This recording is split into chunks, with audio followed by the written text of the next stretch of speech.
Hello, everybody, and welcome to the podcast number 75 with me, your host, Georgi. In this podcast episode, I had the pleasure to talk with David Drazil. David is our first guest from the Czech Republic, and you might know him already because he's very, very famous on social media and specifically on Instagram with his account David Drazil, aka Sketch Like an Architect. In fact, his blog, it's amazing because he tried to teach as many people in the architectural field to learn how to sketch. He's very talented. He does a lot of artwork himself, a lot of sketches. He's also the author of the two books, Sketch Like an Architect for beginners and then for more advanced. He has recently completed another book, which is 100 buildings sketched by him. And he has explained me what is the process of publishing a book as a self-publisher and with a publisher, like his third book. And he's very, very active within the architectural community. He's currently starting a YouTube channel, which is getting also quite popular. And he's organizing every year the Archimentor Summit. So I will warmly suggest you to go check David and check the links that I'll put below in the description of this podcast so that you can join the Archimentor Summit and learn from many other very famous architects and people from the industry. And before we start, I always want to remind you that I'll be happy to hear your opinion about the podcast. You can text us on our social media channels, which are at TCI Podcast on Instagram and the Creative Insider on LinkedIn. You can text me, I'm Georgi Leshtarsky on LinkedIn, or just email us through our email hello@thecreativeinsider.com. And if you want to get every month just a sum up of what our guests are teaching us and what we're learning from them in a written form that you can save for yourself as a notebook from the lessons, you can join our newsletter on thecreativeinsider.com. But enough with the talks. Enjoy the podcast with David Drazil, aka Sketch Like an Architect.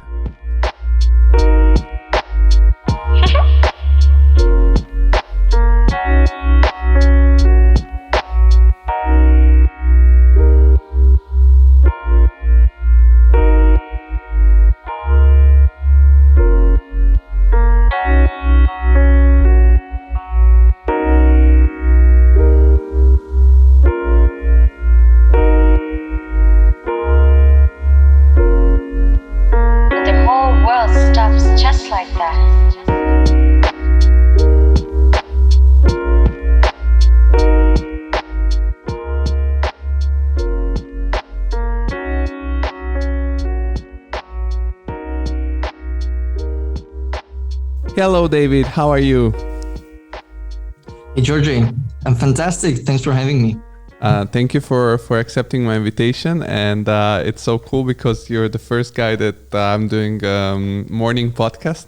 And it's very interesting to have had already coffee, water in sitting. And I think it's kind of nice because it's I feel fresher. I usually do it in the evenings. But before work, I actually feel fresher. Probably I won't be so fresh for work, but yeah. But for the people who don't know you yet, which it's probably not a lot of people in the architectural field, maybe other people that listening to us, you can introduce briefly yourself, who you are and what you do. Yeah, sure. Thank you. I don't think that many people know me, but I'm David Drazil. And I like to say that I'm an architect who loves to sketch. I'm a trained architect. I studied both in the Czech Republic and in Denmark, where I also worked for a few years.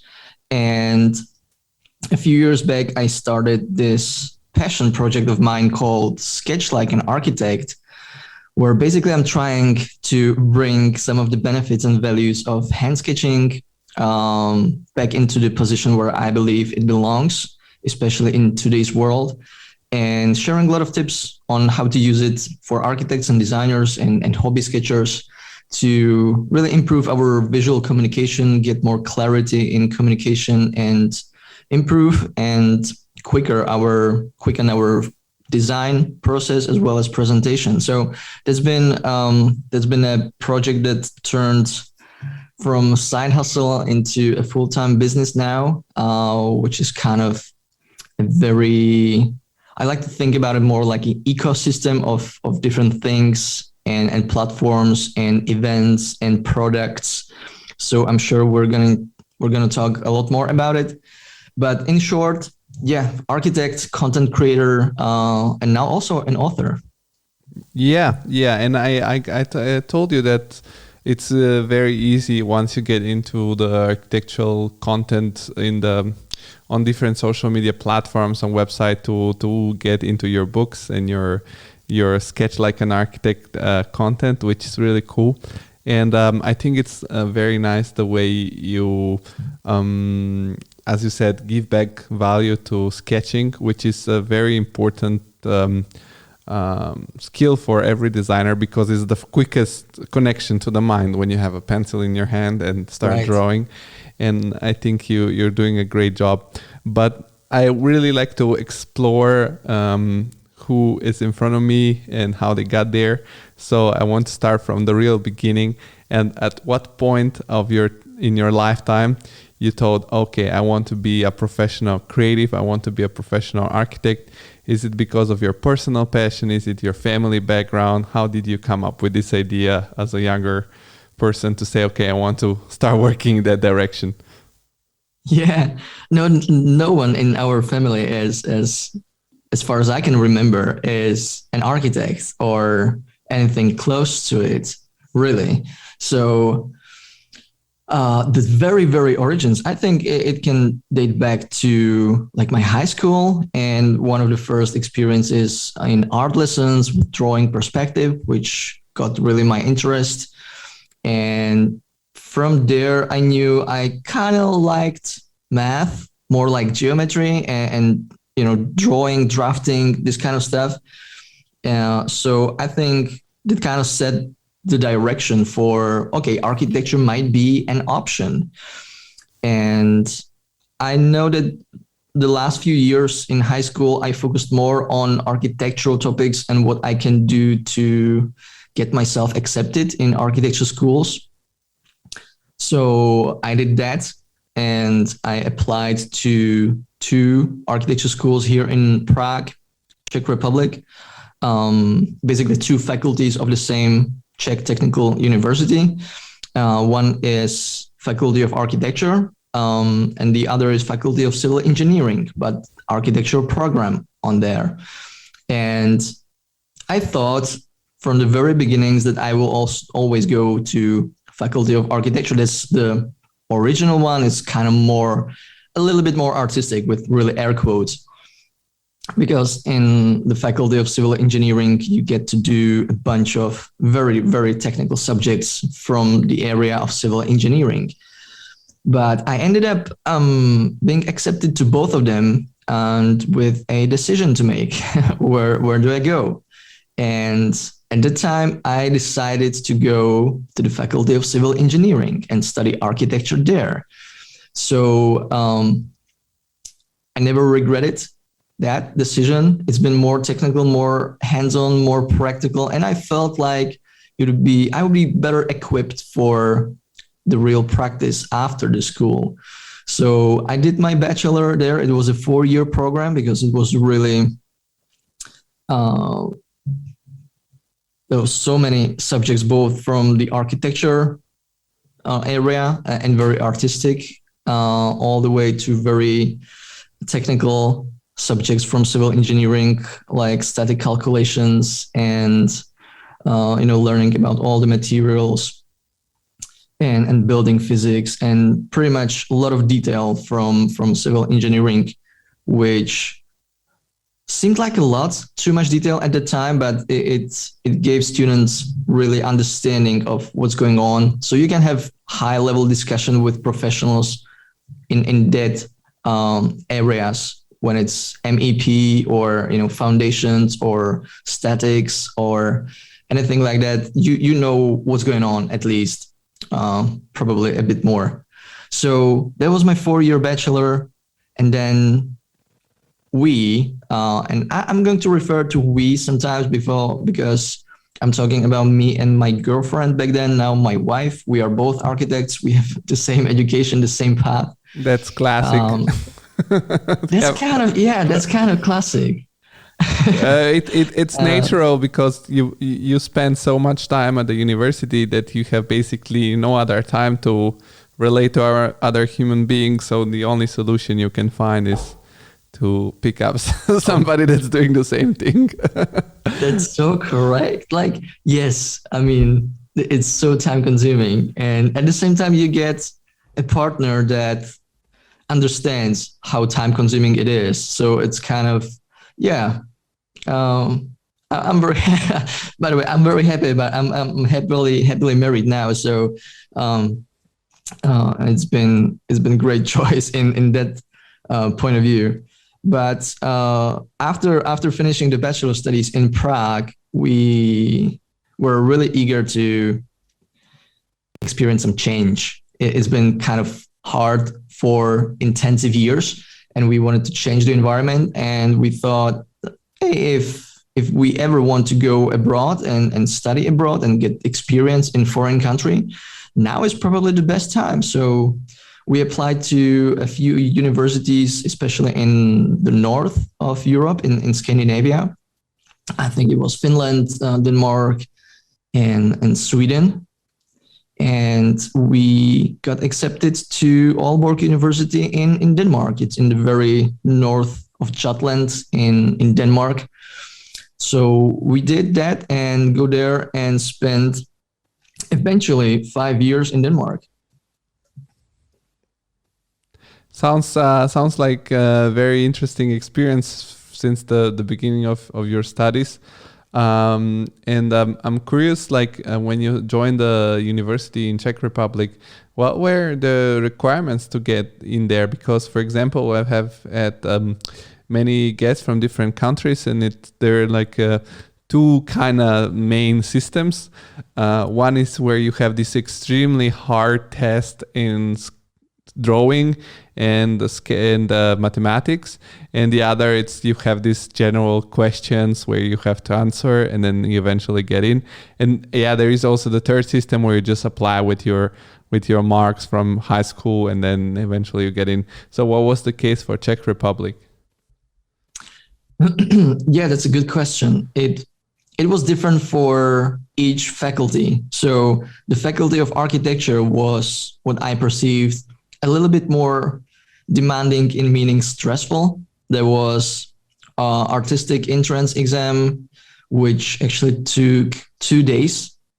Or I think the whole exam was like a 2-day experience, and you have to draw there on spot, kind of live within a certain time limit, and come up with both abstract compositions as well as hand-drawn perspective. And then there was test the other day, or a series of tests. So that was for faculty of architecture. And for the faculty of civil engineering, I think I avoided the math test because of my marks and grades from high school. So that was good. And then there was kind of the most important interview where you had to bring, again, pieces from your portfolio to show your interest, to show your drawings. You had to bring, I think, what they called a motivational page, basically a little composition of yours where you put things that motivate you, inspire you, interest you from architecture. So they could see, okay, you are genuinely interested in architecture. And that was it. So that was in the faculty of civil engineering. And I remember I kind of nailed that. It felt good. It felt good. I brought some big format, nice charcoal drawings, as well as few smaller architecture drawings. And I've been preparing for that in upcoming years and months. So I took the time to take some courses in drawing and painting, and took the time to create these charcoal drawings. And so I got there was a lot of preparation that went into. There was a lot of time and effort that went into these preparations for both entrance exams. So they were different. I guess it might have been a bit easier to the faculty of civil engineering compared to the stressful 2-day intensive, also artistic entrance exams to the faculty of architecture. But as I said, I ended up being accepted to both of them. So then I was just, left with a little bit of dilemma. And yeah, I'm happy for the decision, and happy that it worked out. And I had actually the option to choose. And once you got in the first faculty in Czech Republic, everybody before they joined a school and they come from a completely different environment. They have some expectations or imaginations in their head.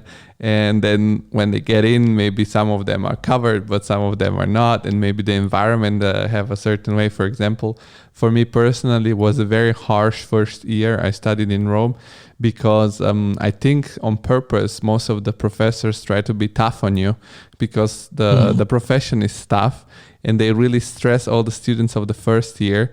And some of them, they drop it. They like, I don't want to study this, and they leave. And the one who survives, so to say, they receive then a good treatment only after the second year. How was the environment? How was your relationship with the teachers there? And were your expectations and imagination covered, or was it something unexpected then when you got in?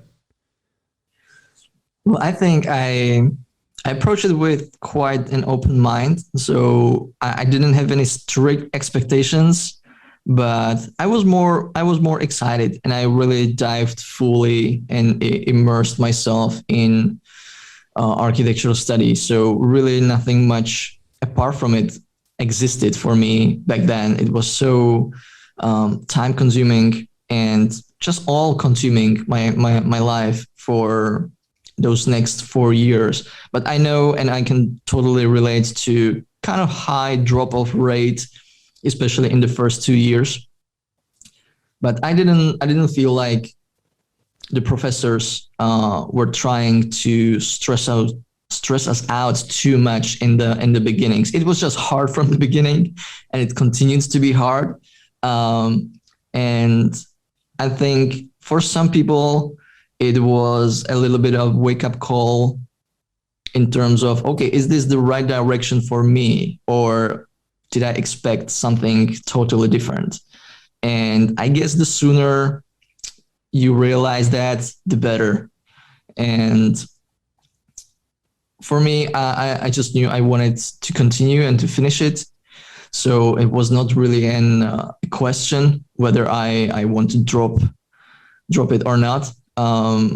But for some other people, it was. And we had different backgrounds, as you said. Some of us came from grammar schools, very often 8-year long grammar schools, some from 4-year grammar schools, and some from high schools, which were already focused on technical subjects and maybe construction and building engineering and this sorts of stuff. So they had a kind of they had a little bit of advantage to us especially in the first 2 years, where they knew so much more about how buildings are actually built and constructed. So that's where the different backgrounds really showed. But apart from that, because I think, and that's what I've heard, that one of the differences between the Faculty of Architecture, where I didn't go, and Faculty of Civil Engineering, that at the Faculty of Civil Engineering, where I was, it was kind of so hard that it brought people together. It brought people together, the students, I mean, because it was so hard. So we were helping each other out. While what I've heard on the Faculty of Architecture, it was more competitive. So everyone was on their own and trying to, be better than the person next to him. So it was a different case in our faculty, and I'm very, very glad for that. And it really created some amazing friendships that are lasting up till now and still going strong. So we have some great friends from that time. And just recently, just like a month ago, we were to a wedding of our friend who we met at during the studies at the Faculty of Civil Engineering. So that's my experience. Overall, looking back in hindsight, super positive. Even though it was hard, I think it gave us so much for the next steps in our academic and professional careers. Yeah, I can agree with this this environment which there is in the Faculty of Architecture, and I didn't like it. I had this problem that I'm not this kind of person that, I mean, I don't think that this kind of, I'm for a competition, but the positive one and not this negative one where you try to, you know, sometimes stab in the back your schoolmates in order to come in front.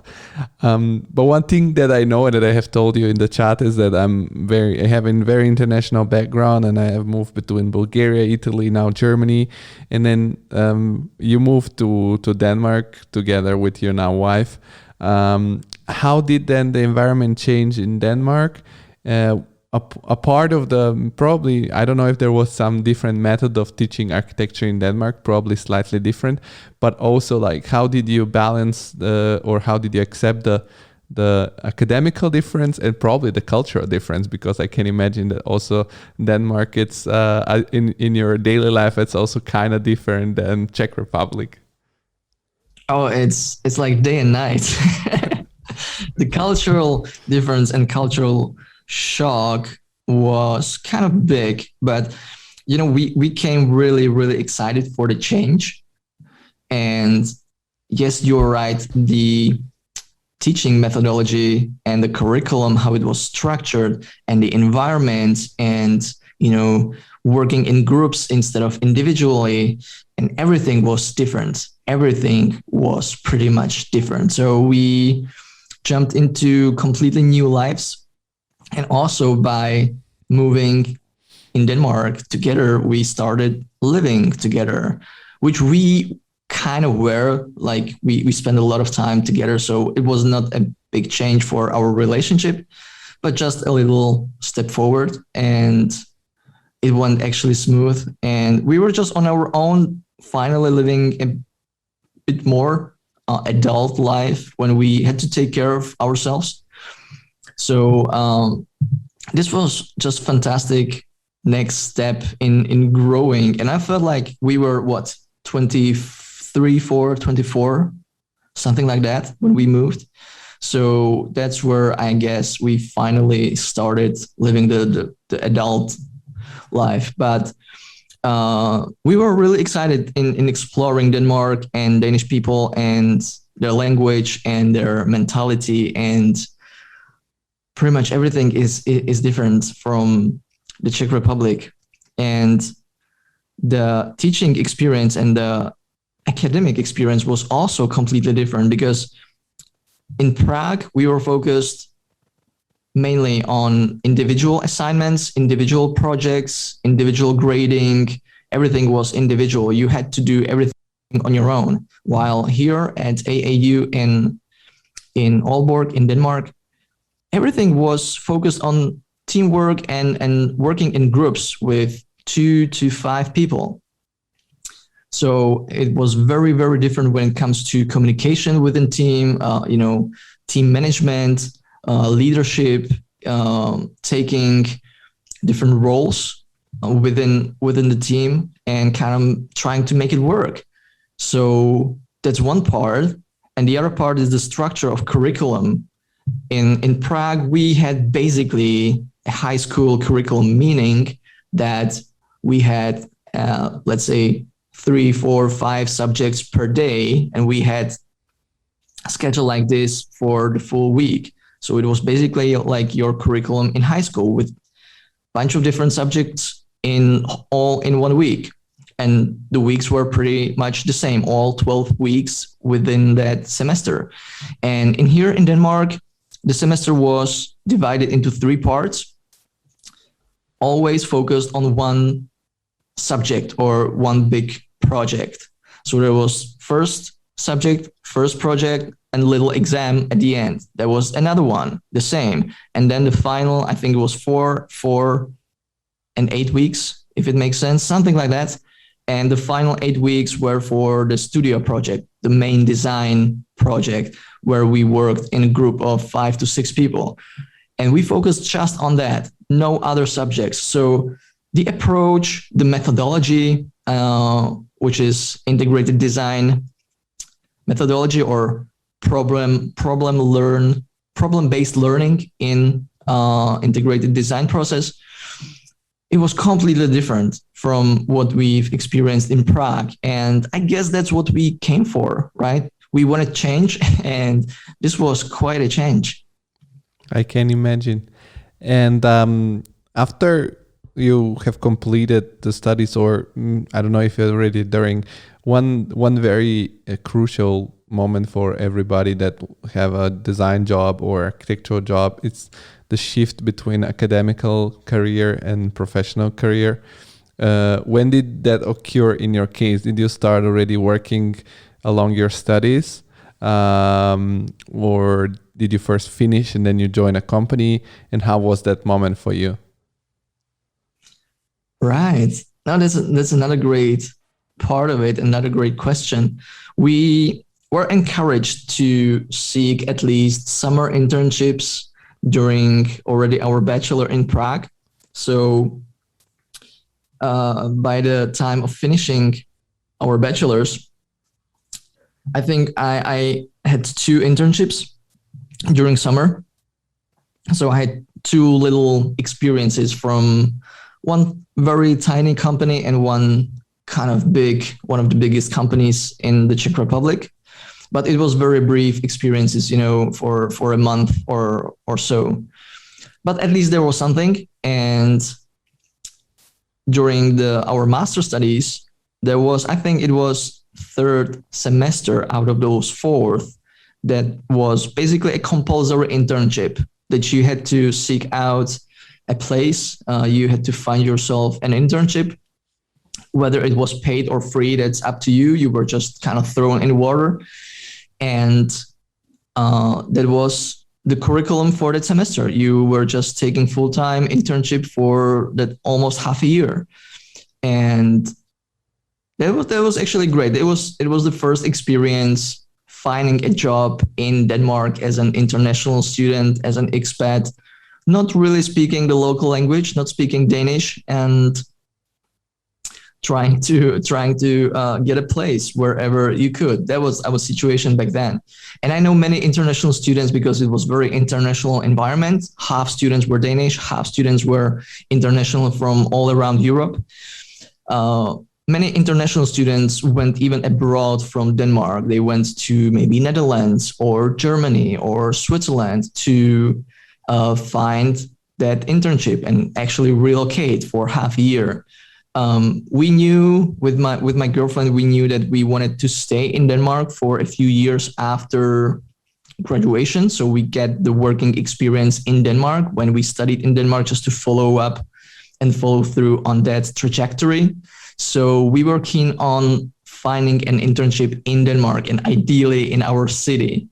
And Aalborg, it's not, I think it's like the 4th biggest city in Denmark, but it's not actually that huge. It's mainly university city, so a lot of students, and also several architectural companies, but it was kind of saturated market for there. So my girlfriend, she got actually a job, an internship in Aalborg at CF Miller, which is kind of a well-known Danish company. And I eventually found an internship in Aarhus, which is like the 2nd biggest city in Denmark. And it's a little bit more in the center of, so southern from Aalborg, a little bit more southern in Jutland. It's like 100 kilometers. So I was pendling every day back and forth between Aalborg and Aarhus, 100 kilometers. And that's where I found my internship. It was a small company, and it was great first experience, So it was a bit stressful. I found it like in the last 5 minutes to 12, as they say, in the very last moment. And yeah, that was a huge relief that, okay, we made this step. We were actually able to found ourselves an internship, and it was even paid. So even better. So that was like the first real life experience when seeking for a job as an international architecture student and expat. Yeah. And after school, then you joined then regular job somewhere in Denmark. Then you followed up with the plan. We did follow up with a plan, and we graduated in Aalborg and we moved to Copenhagen because we kind of searched through the markets and we knew that there were opportunities in Jutland, in Aalborg and Aarhus, but they were limited. So going to Copenhagen was a great decision. It's the capital. There are many more working opportunities. So we moved there without having a job. We just found an apartment, and then actually for me, it took me almost another year before I get my full-time contract. I had another internship and some volunteering work in between, but I think we graduated like June 2016, and I got my first full-time contract as a full-time employee in June 2017. So it's been a funny year, and when I say funny, I mean frustrating. One thing that exactly for this I want to ask this question, because the idea of the conversations when I have conversations with people like you is that I want the listeners to get inspired by a story and think for themselves if your path it's somehow repeatable for themselves. Denmark, for the people who don't know, maybe they're not from Europe, it's quite an expensive country, and it's very expensive, especially I live in Germany. When you go from Germany, which is already quite expensive, and you move, that's a different level. Did you need a lot of support from your families back in Czech Republic once you moved there, or is it also, I know that Denmark though has a very good social system which helps a lot the people that are especially students and so on. So how did you manage to do this moving back and forth, and also you said you were paddling back and forth? Yeah, that's a fantastic question. I think it's important to be clear about like dividing our stay in Denmark into those first 2 years when we were studying our masters, and the next 3 years when we were basically looking for a job or working in Copenhagen. And for the first 2 years, we were using our savings from the Czech Republic. So we had like a savings account, which maybe was meant for an apartment or our housing situation in the future. So we actually used all of that, or that was actually my case. I used all of that money on being actually able to live in Denmark for those 2 years. So you can imagine how happy I was when I got a paid internship that really helped out with our situation during that 2-year studying experience. And then you're right, Denmark is a great country in many areas, and it is very social or socialistic in a sense that it takes care of people. I don't want to say in need, but I don't have better words. So like people unemployed, looking for jobs, on maternity leaves, things like that. So actually, as graduates from universities, we were able to join certain kind of not private, not public companies, insurance companies, where you pay a little for being a part and member of them, of these insurance companies, and they give you basically unemployment benefits for the time that you are unemployed and you're seeking for a job. And you can cover, I think, 1, 2, or up to 3 years of being unemployed and getting these benefits from such company.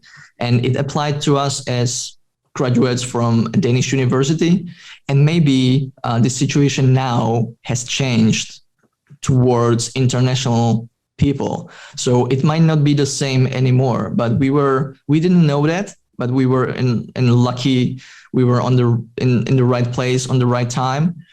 And we were actually able to apply for these unemployment benefits for the whole year before I got my job. My girlfriend got a job way earlier, still in 2016. She was actually headhunted on LinkedIn. So another interesting story on its own.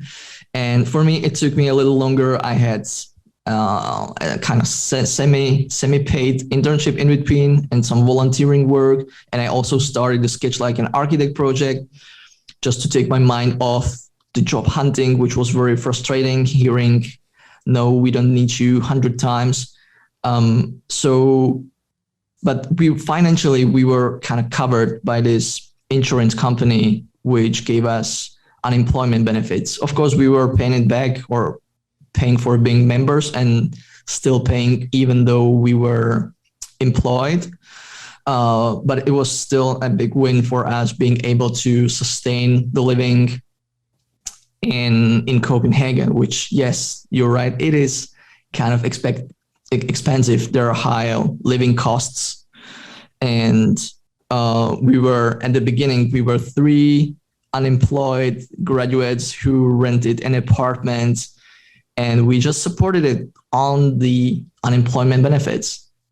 So yeah, it was, looking back, we were very bold and adventurous. And I guess it was just, we were still excited about a part of their lives, finally moving out of academia and going into real life practice. So I guess it didn't feel that way, but looking back, it's been kind of funky, adventurous, bold part of our lives where we didn't really have a clue whether it would work out or not, but eventually it did. Yeah, no, it's definitely, and I think everybody, when they're like in that period of their life, they're very, unconscious of the danger, so to say. So they don't care that much, and they don't think through all the possible things that can go wrong. But everybody finds their own way when they're passionate and motivated. And now, of course, my question will be like, about the elephant in the room. If this sketching passion was always a companion along all this year, and I think it's fascinating that you have been so deep into sketching, while nowadays when you study architecture can get passionate about more technological things like, I don't know, renderings, and maybe that's still your case, because it's also one thing doesn't exclude the other, but you're sketching, it's on a real high level. So also, was it your companion along all this year? And do you think it's more a natural talent that you had already that pushed you, or it was a matter of just being consistent and working hard to get at the point where you are now? Yeah, that's a great question. I think, no, man, I was terrible at sketching. I was terrible at drawing. I don't think I'm talented. And frankly, I don't believe in talent that much, or I don't think it's that important. It's overrated. Talent is overrated. What really counts is habits and practice and, inner motivation and things like that in the long run are so much more important than talent. But I was always interested in drawing, and back when I was a child, I was drawing superheroes, Batmans and Spider-Mans, and that was kind of my jam.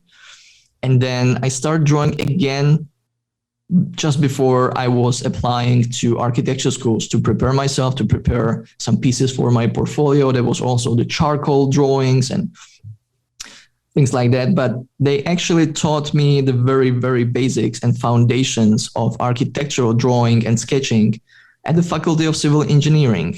We had like 4 semesters of drawing, and it was fantastic. I liked the way how they taught it. It was not for everyone. Not many people liked it, but I again approached it with an open mind, like, hey, I'm tabula rasa, I'm a blank sheet. Just teach me how you do it. And I was open to their methodologies. And what I think is important, that I saw some progress, I saw some improvements, and I was happy with it. And then I kept on using sketching and drawing as a tool for my design studios, for thinking, for seeing, for brainstorming. It became very natural way for me to think through ideas, to solve problems, to find solutions, to design questions. So it was a very nice and natural tool. And as you said at the beginning, that's really where the magic happens, because it's the instant connection between our minds and our hands. That's the biggest benefit of drawing. So you can literally think through when you're drawing. It's like another language. We're talking, we are verbal right now, but we can be visual, and drawing is one of the languages in visual communication. So not that I would know all of this and kind of had this distance from taking a step back what drawing actually means, but I just started to use it as a practice, as a habit for developing my ideas. And just because I was keen on it and I liked it and I kept at it, I kept drawing, that's, I think, where majority of my improvement came from. So it's just that consistency, that practice, that habit. And I know it's a cliche and you've heard it 100 times before, but it's really about practice, and not putting too much stress on yourself. Like, hey, this has to be great looking. No, it doesn't. It just needs to do the work. It just needs to help you with whatever you're trying to achieve. It just needs to clear your mind, brainstorm, see options from different angles, things like that. So I guess I was a bit lucky with that open mind and approach and making it a habit. And I found out during the studies in Denmark that not all the people had this approach. And maybe a lot of them were really discouraged from drawing, maybe because they were not taught at all, which was the case of a lot of Danish students. They didn't have 4 semesters of drawing. They didn't. And they didn't have any artistic entrance exams to that school. So that's the background of why they were not used to drawing and using it as a tool. And hence they were not practicing. Hence their skills have not really developed that much. And I don't think it's the students' fault. I think it's more systematic fault of the AAU, that they are actually not directing their students to these very artistic, traditional, analog foundations of visual communication. So that's where I found myself being the one in the group that did most of the hand drawings. And there I also saw it more as a problem, that a lot of the people that didn't have this background and approach, it also showed on pretty much any other visual communication medium that we used. It might be digital in most cases, or mixed use. Just it shows on your drawings, on your architectural drawings, or even technical construction drawings. When you have that clear sense of visual communication, you know what's important, you know what to communicate to the viewer, what should be the focus of your image. It all translates into other mediums, be it photography or architectural visualizations, rendering, 3D modeling, even video. So the foundations from sketching and drawing are so visible in all these other higher or next steps, or just different approaches to visual communication. And when you don't have that, it really shows. That was my experience.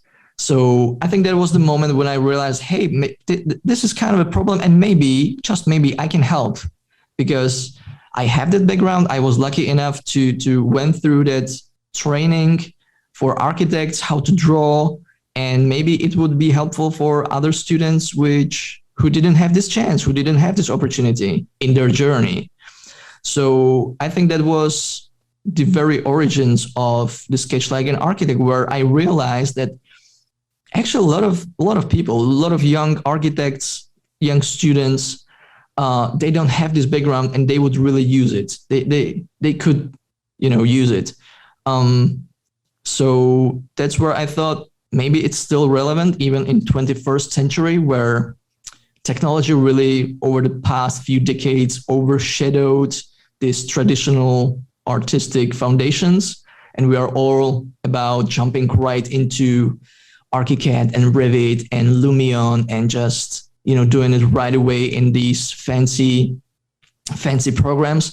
And I'm completely not again. I'm a huge fan of BIM. I'm a huge fan of ArcWiz, but I still believe the very foundations of what makes a good image are in hand drawing, and when we're talking about structure and composition and lighting and depth and storytelling, you don't learn it when you jump into Lumion.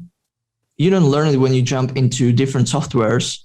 You are supposed to already know that so you can make the program do what you want it to do. The program, the softwares won't do it for you. So learning softwares is great, but it's more like a technical skill, more like a hard skill. So you know which tools to use, where to click, how does the program actually think in the back end. But you need to know what you want out of it. And I think starting with some super simple tools like pen and paper is a great way to start. Yeah, and I think that what is great about sketching and what's really, really difficult, especially for younger students that start out, and that maybe, I don't know if at every school, but for example, in my schools in Rome, we had also 3 semesters of drawing, and it was always stressed.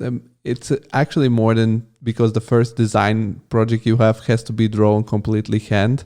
So like the thing is that you're really free to think with your mind, to think a project, not only the image, the project itself, when you don't have these constraints of the software. Because the software, no matter how good you are, maybe if you're a grasshopper wizard, I don't know, but the first sketch that you can do just by thinking something with your hand, it's just so immediate. You get to see the image, you get to see the form, and you start seeing maybe also like this another great way is to start building physical small models.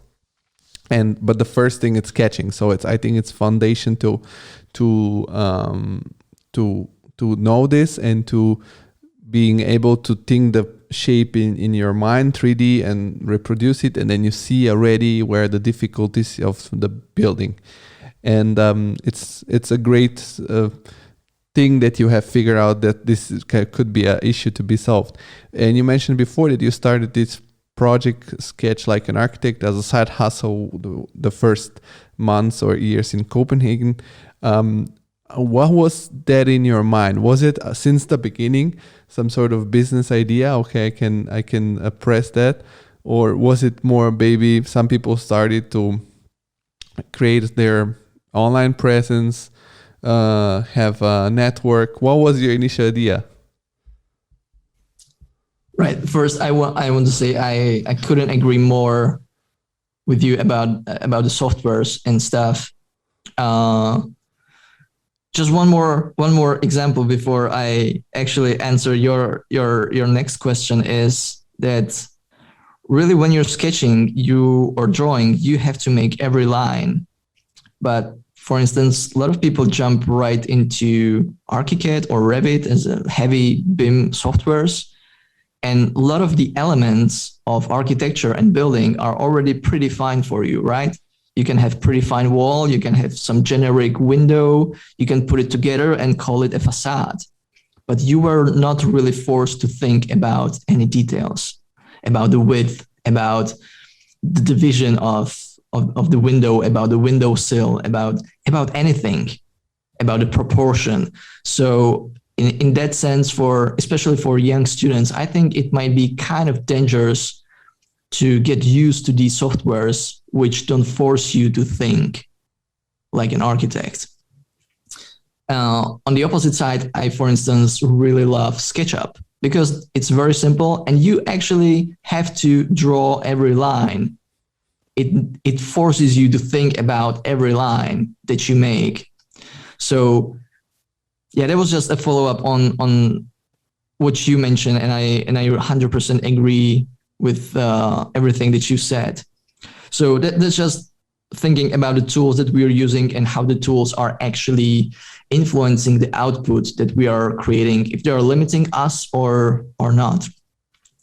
But to your current question, I wanted, we graduated. That was the situation. The context was we graduated. I had maybe this idea for sketch like an architect, but I primarily wanted to get a job. So, and I knew I would really use some online presence, which I didn't really have back at the time in 2016, 17. And creating a website for myself seemed like a huge, overwhelming task. So everyone was talking about Instagram back then, even though, yeah, it was a number of years after it was created. So I thought, hey, I wanted to give it a chance on Instagram. So I started working on the Sketch Like an Architect project, on some educational material, on the first online course.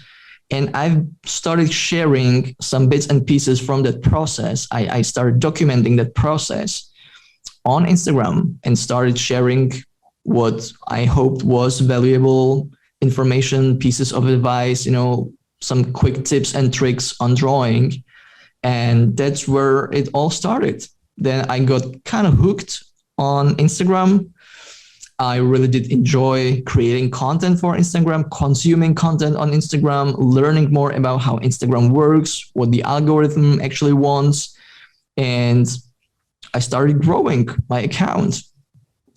And it started just like that. So I had no grand vision or, business idea. I didn't do any market research. Nothing. I had no idea.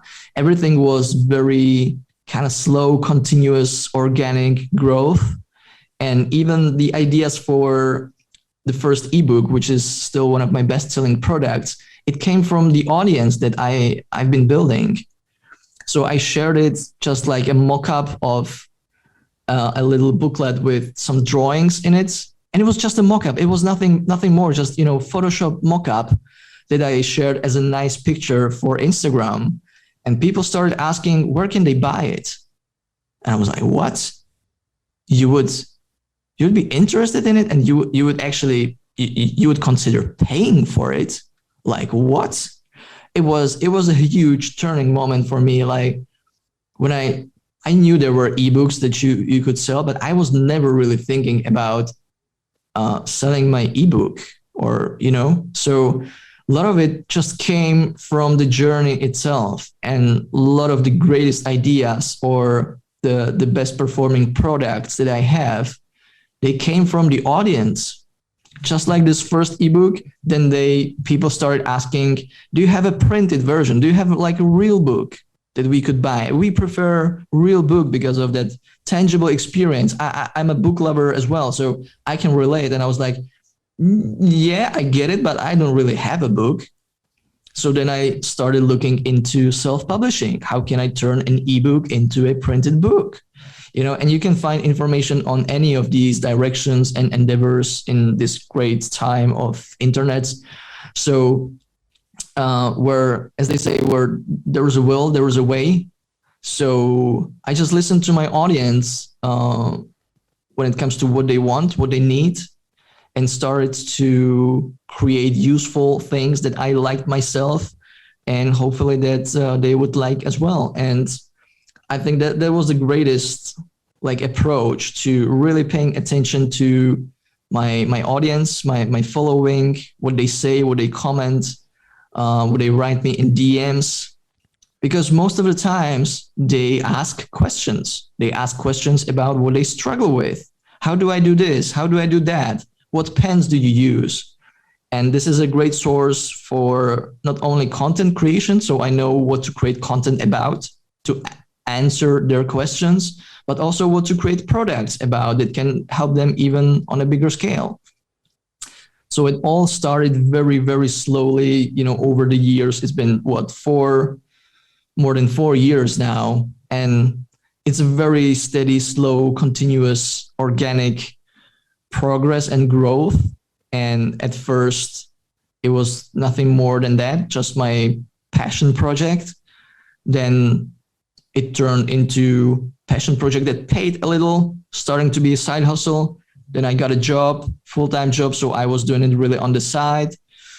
And when we moved back here to the Czech Republic in 2019, that was an impulse for me to try and make it a full-time job or full-time business that could really work and sustain a living for my family. So it was very, very slow process, and I didn't have a grand vision back then in 2017. It was something that I enjoyed doing, and I wanted to give it a chance, give it a proper chance. And at the same time, I was scratching my itch in the way that it was an opportunity for me to start building an online presence that would hopefully help me on the way also to get a job. So it was all kind of intertwined, and that was it. Very, very humble, non-ambitious beginnings, just giving it the chance to a project that I've seen a big potential in, maybe. And most importantly, I had just huge interest and passion for. Yeah. And like what you said was really fascinating to me about the initial part, because what your business now is based on, it's basically building this audience, because it's the first thing to get relevance. Is you can be a great sketcher, and if nobody knows about you, you can enjoy it at work or in your free time, but that's it. So building the audience, it's fundamental for something like that, because when you have your audience, it's now very large, I see, and it's true also the great quality of content that you create. But how did you deal with this this duality, so to say, of creating content for the social media? And was it like always some, like, I don't like to do content for social media, and I like doing the podcast because I love the opportunity to talk with people like you and with all my guests. It's so nice because I see you I have been seeing you for years, and now I have 1 hour, 2 hours to talk to you, and I know who you are now and kind of know you, and that's awesome. But if I could avoid to promote the podcast on social media and people get to know it, I would avoid it. How was your, did you really love to spend your time on Instagram, and where sometimes also when I create content for Instagram, I think, oh my God, I'm like creating another content for people that maybe will distract them for doing something else. Is there any time or was there any time that you were like, I don't know about this, or you were always like, yeah, like it, I like it, it's my artistic way, it's positive content, it's useful content? How is your relation with the content creation, also ethics, so to say, or in general? Yeah, I've been I got really hooked on Instagram in a sense that I got almost addicted. And at some point I was addicted to Instagram because it's just built in that way. So you get addicted. But I think mainly the motivation was I wanted to present myself online with some content that I could be proud of. And at the same time, I want that content to help other people so they see value in it.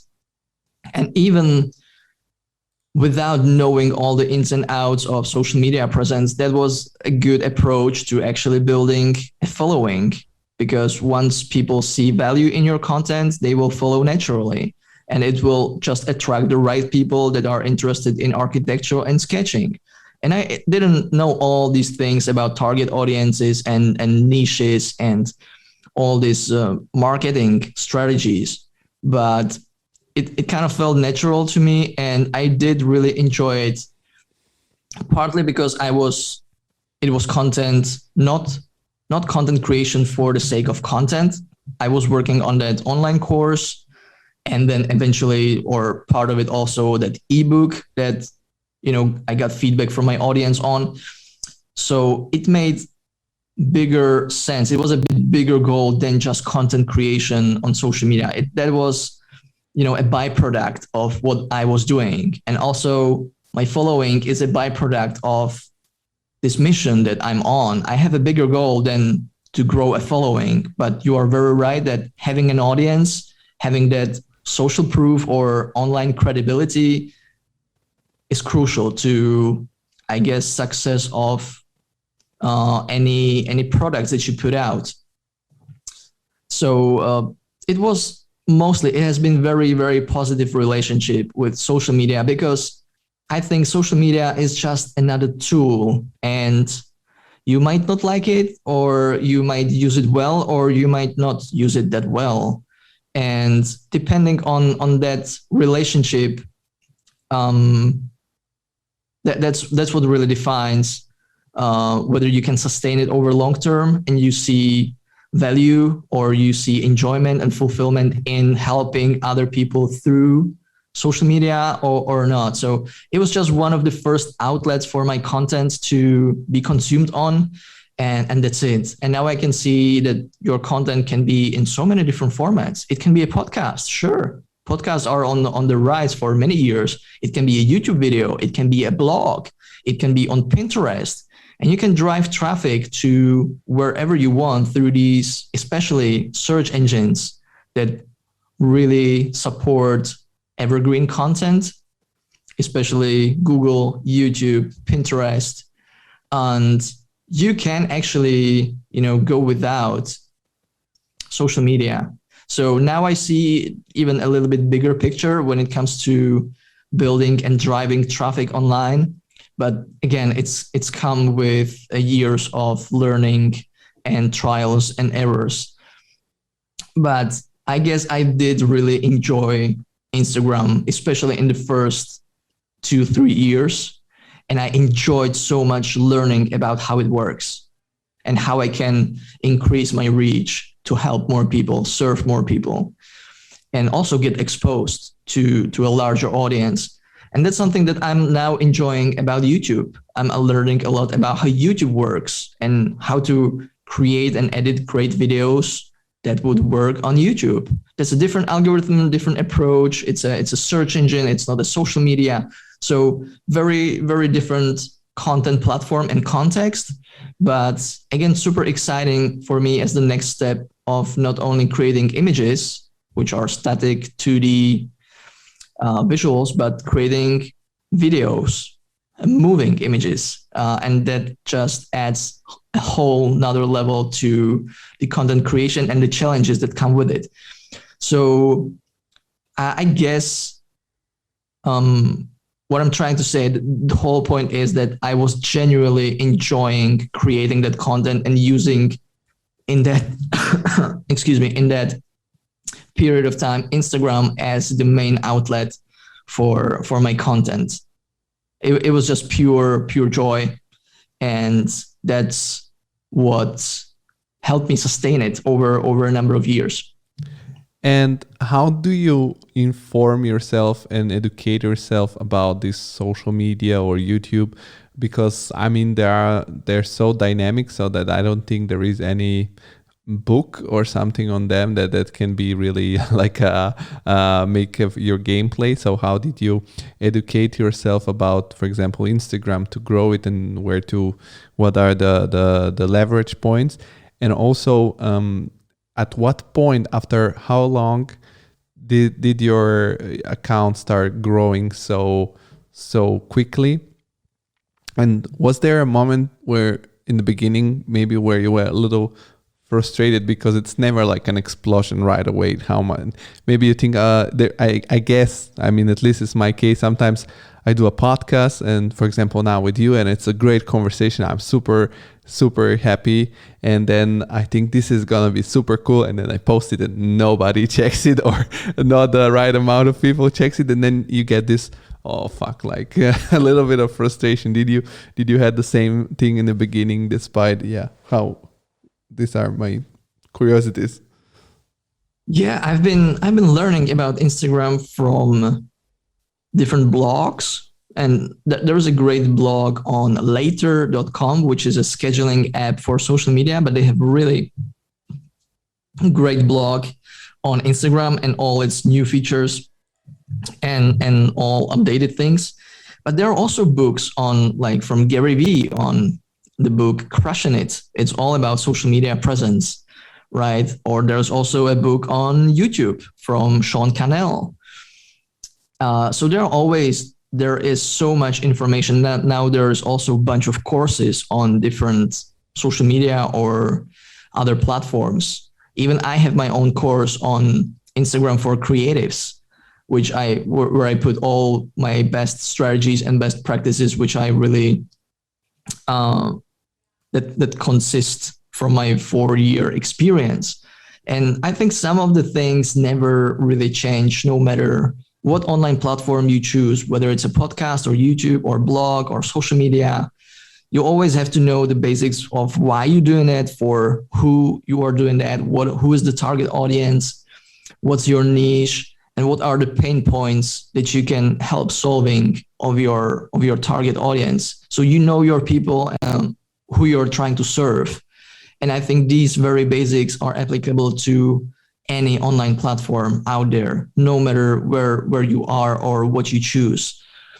And then you can just add a bit more tactics and strategies into the mix, which are contextual to your content. So obviously it's different for Instagram, it's different for YouTube. The videos have to be in different formats, differently edited. And I think when you said, I think there is a different traction between post on Instagram, which is a social media, and it has a short shelf life of few hours, maybe 2 days. But your podcast will be searchable and findable and discoverable for months and years to come. So the traction might come a little bit later. And it's more about, SEO optimization rather than some quick trendy thing that would cause a spike. But in my case, I never really had this viral posts that would suddenly catapult me to so many new followers. It was more steady, organic growth, consistent content creation, and just patience. And, I did enjoy the process. So that what made it really easy for me to sustain it over the long term. But I saw steady progress and improvements and audience growth. So it was still motivating, even though there were no big jumps.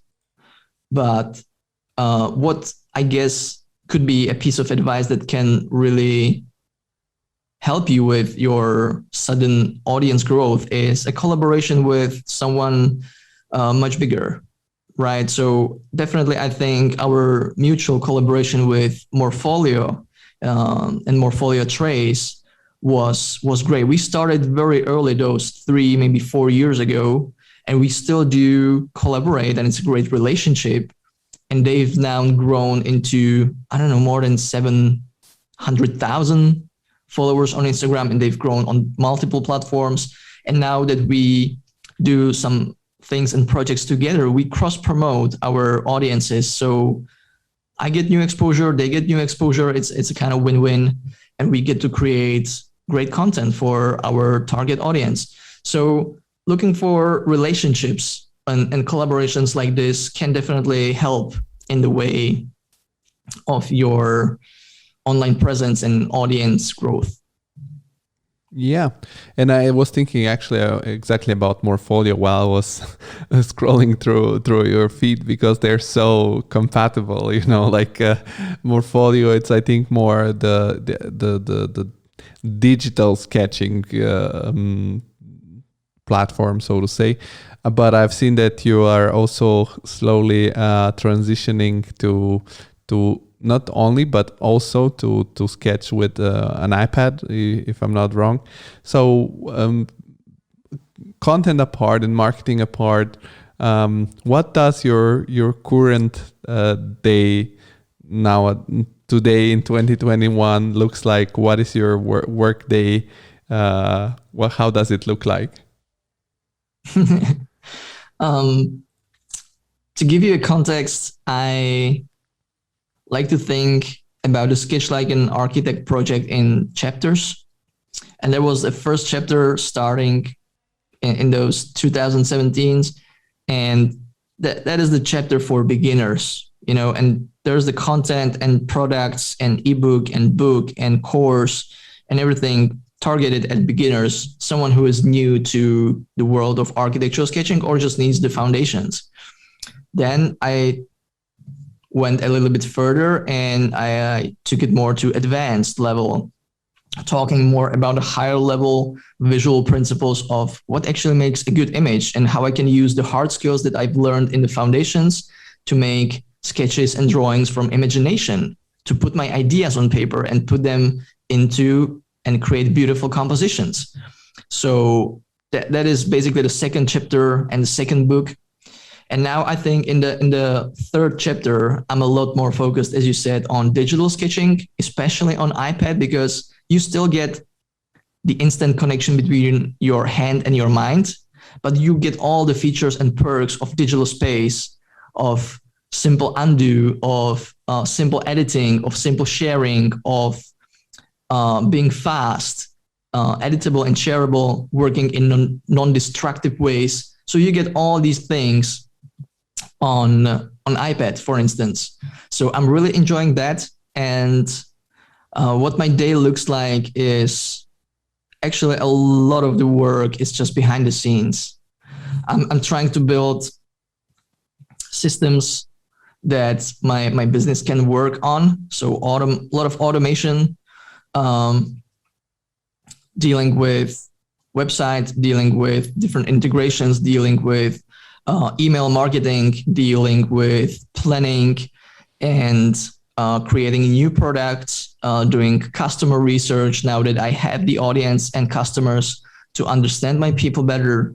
So a lot of these things that I usually can't really present on Instagram or anything like that, that's, I guess, majority of my days. And then part of it is also content creation, of course.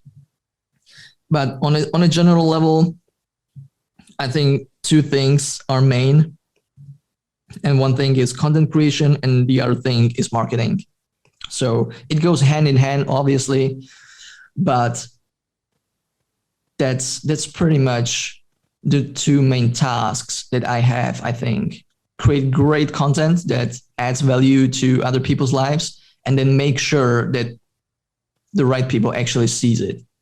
So I guess that's it. Yeah, a lot of the stuff that actually is not seen on the surface.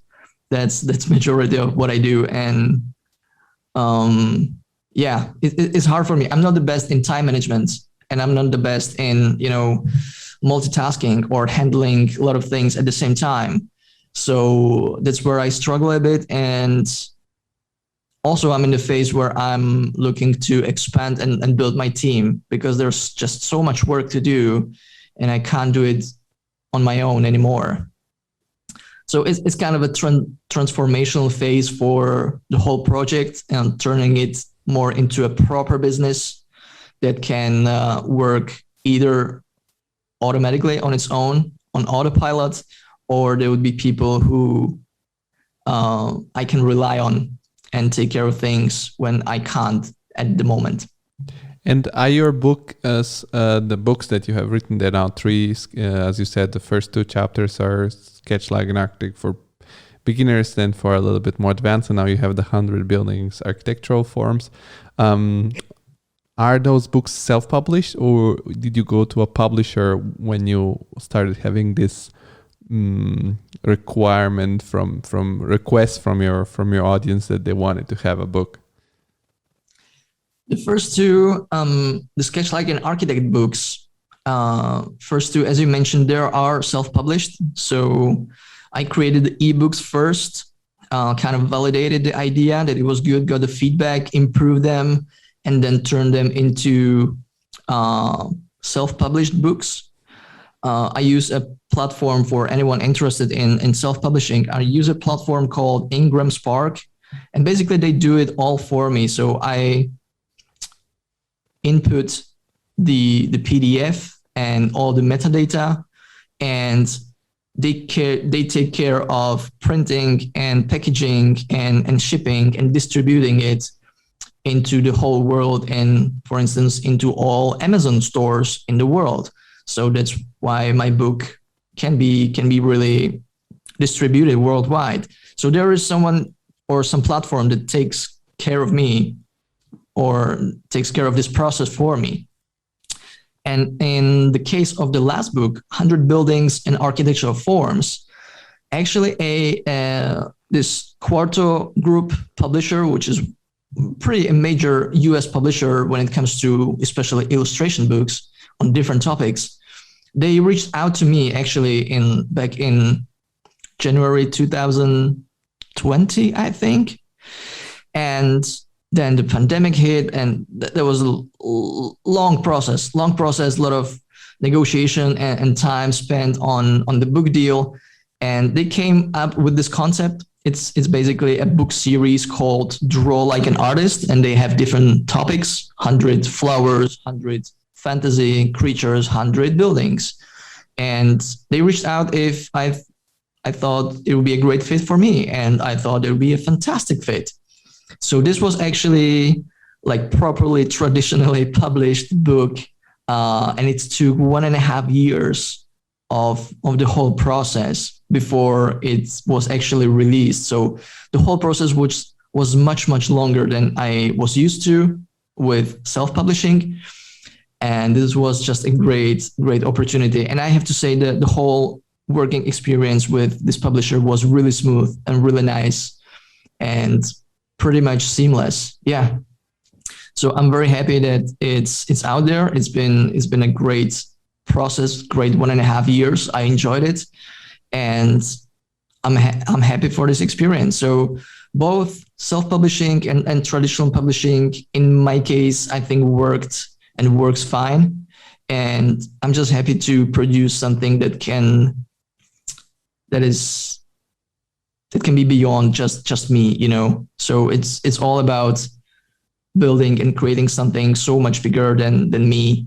And in a way, I don't want to sound too cheesy, but you know, creating a bit of legacy that can stay here even after we are gone. And books are just fantastic for that. And as I've said, I'm a big book lover, so I enjoy reading books. And this is just fantastic that I had the opportunity to create my own books. So yeah, both self-publishing and traditional publishing. And if anyone had more questions about it, just reach out to me. I'll be happy to chat with what my experience was like in detail. And I would chat with you over maybe another 2 hours, because the topics that I can get through my mind are infinite.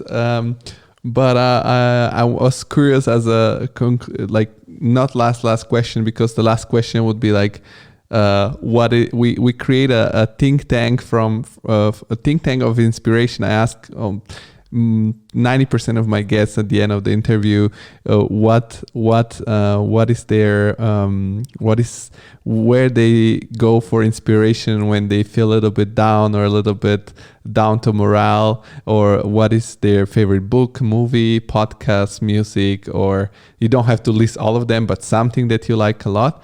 But I also was by talking to you, I was also wondering, now that you have 2 books about how to sketch, have you gotten back from your audience some feedback, how they improved after they have read the 2 books or one of the books? Do you have like, hey, thank you, David, I I bought your book, I started sketching, and here after 2 months I do this?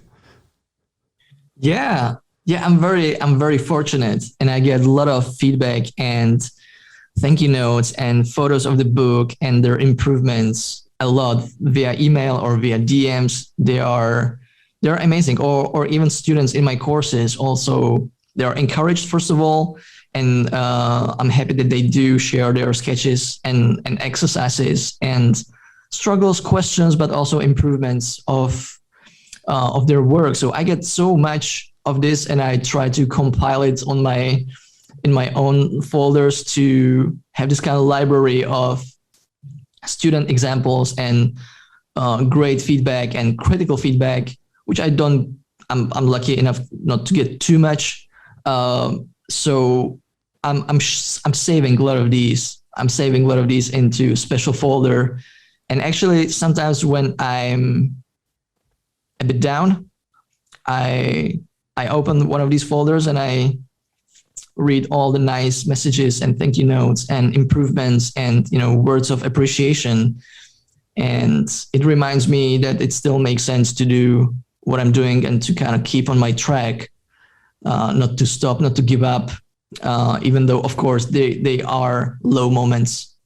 As for everyone, it's not all rainbows and butterflies. So this is actually a great loop that let me understand more my audience, and at the same time it's a feedback on how they are doing and what could be improved or what is already working in the books or other products. So yes, I love that, and I think that's one of the best parts of what I can get to do, to actually get this live interactive feedback from real people who have this experience. So yeah, 100%. I hope I got a bit distracted, but I hope that's what your question was about. No, that was perfect. And I want to just tell you that it was super exciting talking about you and talking to you and now getting to know you. I think that there is this weird feeling with every one of my guests, because once you have talked about the life of somebody for 1.5 hours or 2 hours, you feel like somehow connected. I hope you had fun, and I hope it was a fun start to your day. And I'll be putting all the links in the episode notes so that people can reach out to you and go check your books, your Instagram, your LinkedIn, and your classes. And thank you very much, and have a good day. No, this was a blast. Thank you, Georgi, for having me. I really did enjoy the conversation and all your questions. They were fantastic. So thank you so much for this opportunity, for having me, and thanks to everyone listening. Thank you. Bye-bye. Bye. Hey there. Thank you very much for listening to this podcast episode. You've been amazing, and thank you for the support. I wanted to tell you that if you like what we do and you want us to put on our chair or in front of us more and more creatives that are more and more famous and successful, we would like to do that, and but in order to do that, we need your help. So it would be awesome if you could help us growing our family, our community, by resharing this podcast, by following our social media channels, which are at TCI Podcast on Instagram, in the Creative Insider page on LinkedIn, and reshare our social media posts there. And if you want to support us by creating better content and give us a little bit of resource, you can find the link below to offer us a little bit of money for a coffee. So it's just going to be a one-time donation via PayPal. And but the most important is that you enjoy the show, and that if you want us to grow our family and community, you share about it with friends and family. Thank you very much, and have a good week. Yo, bye bye.